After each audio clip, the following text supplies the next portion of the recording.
মাহে রমজান উপলক্ষে আপনাদেরকে সুস্বাগতম। প্রতি বছরের ন্যায় বাংলাদেশ টেলিভিশন চট্টগ্রাম এবছরও মাহে রমজান উপলক্ষে মাহে রমজান শীর্ষক ধারাবাহিক আলোচনা আয়োজন করেছে। আজকেও আমরা স্টুডিওতে উপস্থিত হয়েছি আপনাদের জন্য অনেক শিক্ষণীয় অনেক কিছু জানার জন্য আজকের এই আয়োজন। আমরা আজকের স্টুডিওতে আমন্ত্রণ জানিয়েছি বাংলাদেশের মধ্যে প্রতিষ্ঠা শিক্ষাবিদ বেস্টার্ন সুলতান আহমদ কলেজের সম্মানিত প্রফেসর জনাব অধ্যাপক বোরহানুদ্দিন সাহেব। আসসালামু আলাইকুম রহমতুল্লাহি ওয়া বারাকাতুহু। আপনাকে জানাচ্ছি সুস্বাগত। কেমন আছেন আপনি? আলহামদুলিল্লাহ ভালো আছি। এরপর আমাদের মাঝে আরেকজন বিদগ্ধ ইসলামিক স্কলার উপস্থিত আছেন। তিনি বাংলাদেশ চট্টগ্রাম সুপ্রিম কোর্টের সম্মানিত এডিশনাল পিপি বিশিষ্ট শিক্ষাবিদ জনাব অ্যাডভোকেট হোসেন মোহাম্মদ আশরাফ সাহেব। আসসালামু আলাইকুম। সুপ্রিয় দর্শক মণ্ডলী, আজকের আমাদের এই পর্বে আলোচনার বিষয় হচ্ছে ধৈর্য এবং সহানুভূতিশীল মাস মাহে রমজান। এ বিষয়ে বিস্তারিত যাওয়ার পূর্বেই মহান ঐশী গ্রন্থ আল কোরআন থেকে তেলাওয়াতের মাধ্যমে আমরা শুরু করছি। এ পর্যায়ে আমরা শুনে আসি মহান ঐশী গ্রন্থ আল কোরআন থেকে তেলাওয়াত।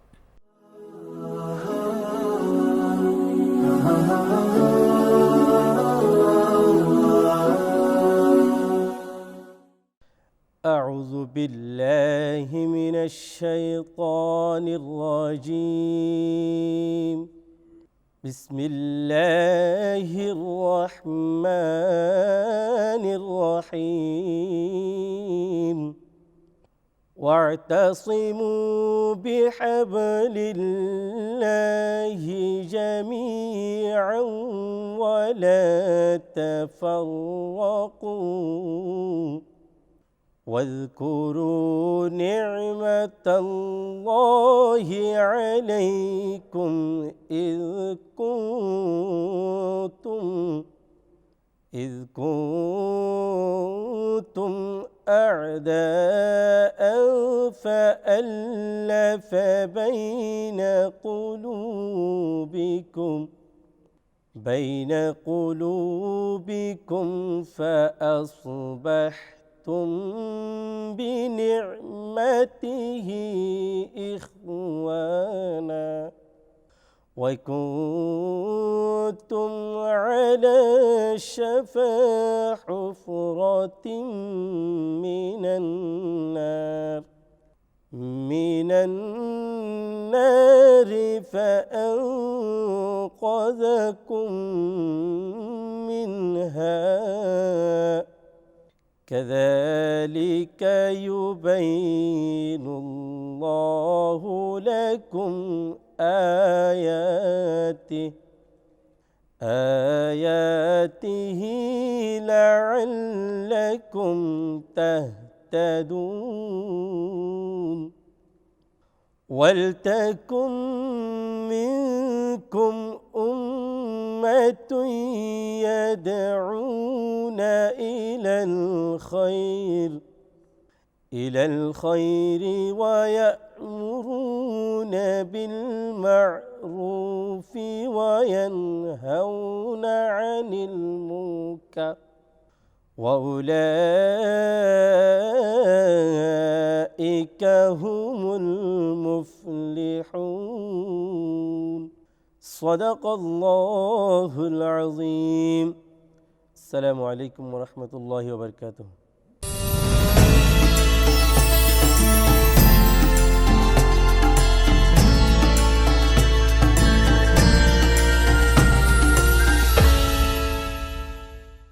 সম্মানিত বোরহান সাহেব, আপনি একটু আমাদেরকে বলেন, এই যে সিয়াম মাস শুরু হয়েছে, এই সিয়ামের মূল তাৎপর্যটা কি? সিয়ামটা আসলে যেখানে আমরা একটা আয়াত বলি আপনাদেরকে, শাহরুর রমদানুল্লাযী উনজিলা ফীহিল কুরআন হুদাল লিন্নাস ওয়া বায়্যিনাতিম মিনাল হুদা ওয়াল ফুরকান, অত্যন্ত পরিচিত এই আয়াত, আমরা সকলেই জানি, কিন্তু এর তাৎপর্য হয়তো আমরা অনেকে জানি না। এটা সেই মাস যে মাসে কোরআন নাজিল হয়েছে, যার কারণে আপনারা জানেন যে এই মাসে একটা নফল একটা ফরজের মর্যাদা উন্নীত হয়ে যায়। হাজার হাজার নফল যোগ করলে একটা ফরজ হতো না। তাহলে শুধু কোরআন নাজিল হওয়ার কারণে আমরা এটাও দেখি একটা রাত্রি হাজার মাসের সাথে শ্রেষ্ঠ হয়ে যায় শুধু সেই রাত্রিতে কোরআনটা নাজিল হওয়ার কারণে। আমরা যে একটা জুজদান কোরআন শরীফের সাথে লাগার কারণে সম্মানিত হয়ে যায়, মানে সুমু খায়, একটা রেলের দাম বেশি না, তাহলে বোঝা যাচ্ছে কোরআনের সাথে কোনো দিন, কোনো রাত, কোনো মাস, কোনো একটা কাপড় অথবা কোনো একটা রেল, একটা কাঠ যদি লাগে সম্মানিত হয়ে যায়। অথচ আমরা জানি এই কোরআন কোনো কাঠ, কোনো মাসকে সম্মানিত করতে আসে নাই। আসলে হুদাল্লিন্নাস ওয়া বায়্যিনাতিন মিনাল হুদা ওয়াল ফুরকান। তার মানে কি আমরা বুঝতে পারছি কোরআনের কারণে কি এই জি, রমজানের কোরআনের মর্যাদা? কারণেই রমজানের তাৎপর্য, মর্যাদা, এবং কোরআন আমাদেরকে মর্যাদাবান করবে যদি আমরা কোরআনটা দেখেন। মানুষ সারাদিন উপবাস থাকার পর যখন সন্ধ্যার সময় হয়তো সারাদিন সে পরিশ্রম করেছে, সারাদিন রোজা রাখার পরে শেষ পর্যায়ে তার প্রচণ্ড পিপাসা, খানার চাহিদা থাকে, তার কাছে বৈধ খানা পিনা সামনে রাখা হয়েছে, কিন্তু আল্লাহ তাআলার নির্দেশে নির্দিষ্ট সময় থেকে নির্দিষ্ট সময় পর্যন্ত বৈধ মেলামেশা খানা পিনা আল্লাহ নিষেধ করেছেন।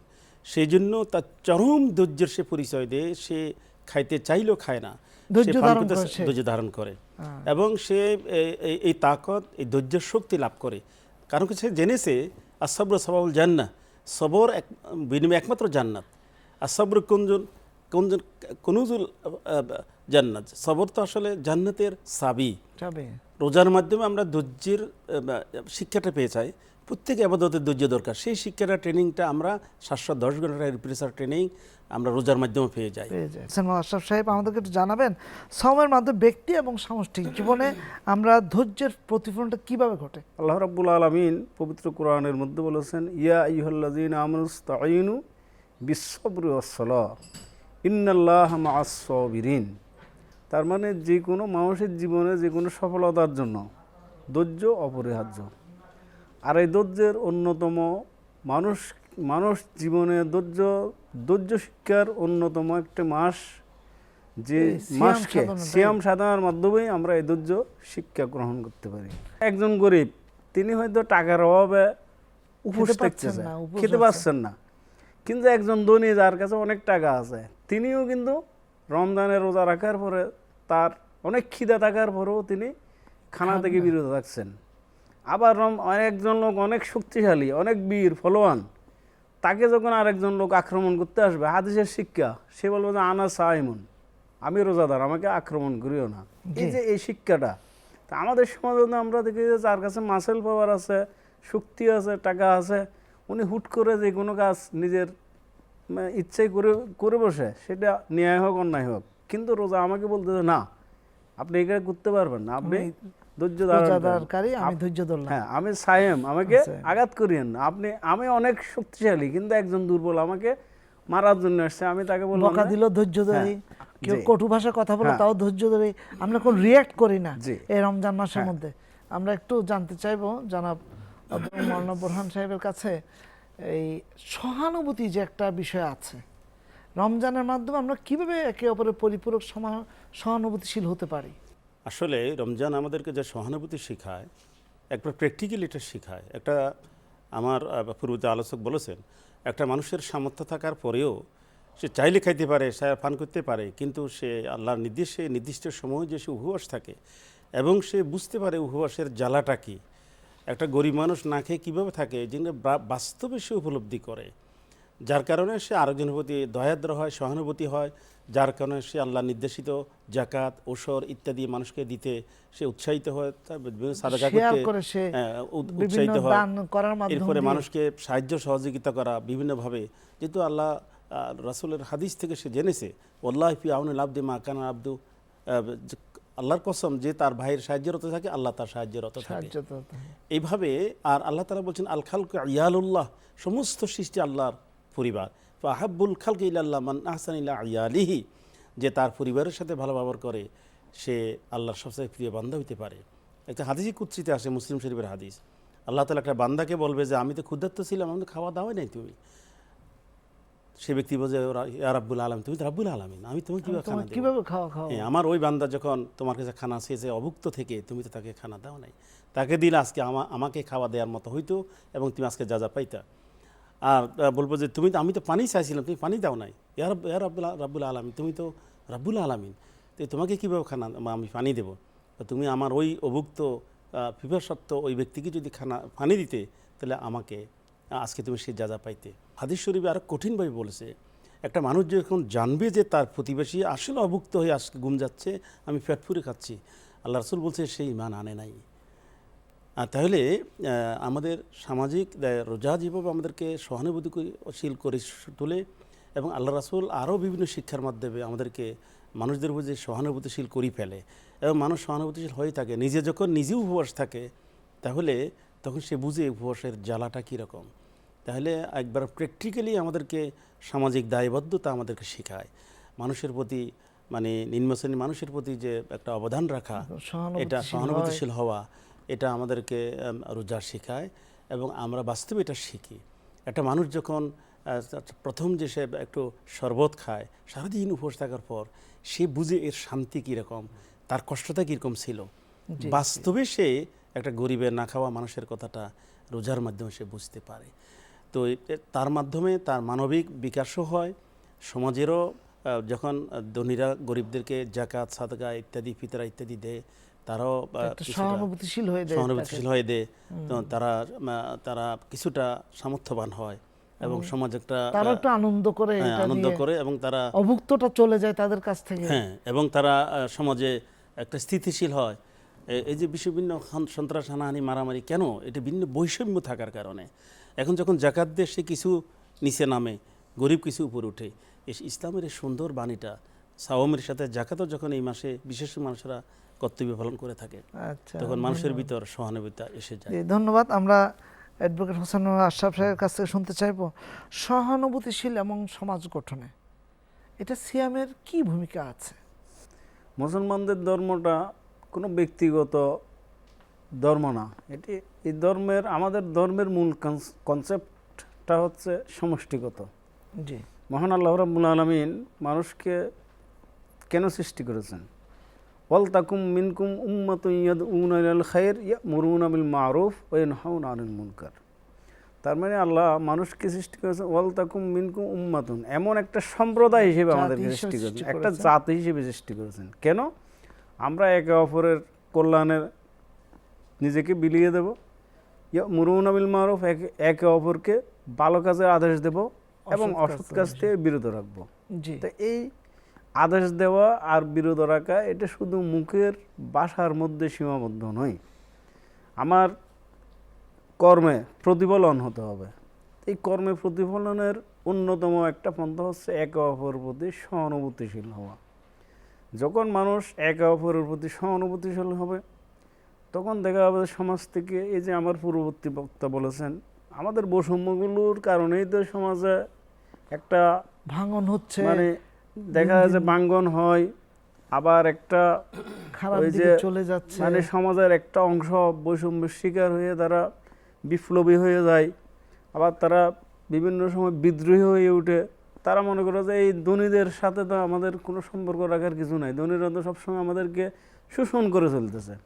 তো ইসলামের এই কনসেপ্ট, ইসলাম হচ্ছে একটা মানবিক সমাজ যখন তৈরি হবে, এই মানবিক সমাজের জন্য দরকার সহানুভূতি। আর এই সহানুভূতিটা যখন যেখানে গড়ে উঠবে, সেখানে একটা কল্যাণমূলক, আমরা সমাজ ব্যবস্থার কথা বলি, সমাজ ব্যবস্থা যতই মানবিক হবে তত একটা কল্যাণকর সমাজ হবে। আর এই কল্যাণকর সমাজই প্রকৃতপক্ষে মানুষের মানে যেটা মানবতা যেখানে, সেখানে এই কল্যাণকর একটি সমাজ ব্যবস্থার মাধ্যমেই মানবতার বিজয় আসবে। সম্মানিত আজকে আমাদের অতিথি, আপনারা যে কষ্ট করে এসেছেন সেজন্য আপনাদেরকে আমাদের পক্ষ থেকে ধন্যবাদ জানাচ্ছি। সম্মানিত দর্শকবৃন্দ, আপনারা যেখান থেকে দেখছেন আমাদের কাছে, আপনারা নিশ্চয়ই আমাদের বিদগ্ধ যে দুজন আলোচক এসছেন, ওনারা আমাদেরকে বুঝিয়েছেন, আমাদেরকে জানিয়েছেন, আমাদের সামনে উপস্থাপন করেছেন এই সিয়াম সাধনা মাস, এই রমজানের মাস আমাদেরকে কী কী শিক্ষা দেয়। তার মধ্যে অন্যতম হচ্ছে একটা ধৈর্যশীলতা, সহনশীলতা। তা দিয়েই মূলত আমাদের ব্যক্তি জীবন, পারিবারিক জীবন এবং সামাজিক জীবনের মধ্যে যদি প্রতিফলন ঘটাতে পারি, তাহলে আমাদের মধ্যে পারস্পরিক শ্রদ্ধা, ভালোবাসা বাড়বে, কোনো বৈষম্য সৃষ্টি হবে না, এবং আমরা সহনশীল সমাজ হিসেবে একে অপরের সহনশীলতা দিয়ে আমরা সুন্দর একটি আদর্শ সমাজ গড়তে পারবো, যার কথা, যার দায়িত্ব আল্লাহ রব্বুল আলামিন দিয়েছেন, যেভাবে রসুলের পাক সাল্লাল্লাহু আলাইহি ওয়াসাল্লাম করে গিয়েছেন আইয়ামে জাহিলিয়াতের মধ্যে একটি সুন্দর সুশৃঙ্খল সমাজ।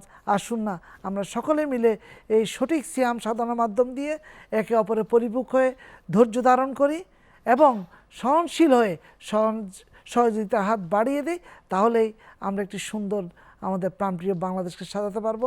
আমরা সর্বশেষ আমাদের এই আয়োজনের জন্য বাংলাদেশ টেলিভিশন চট্টগ্রামকে আমরা ধন্যবাদ জ্ঞাপন করছি। তারা অত্যন্ত পরিশ্রম করে এত সুন্দর আয়োজন করেছেন।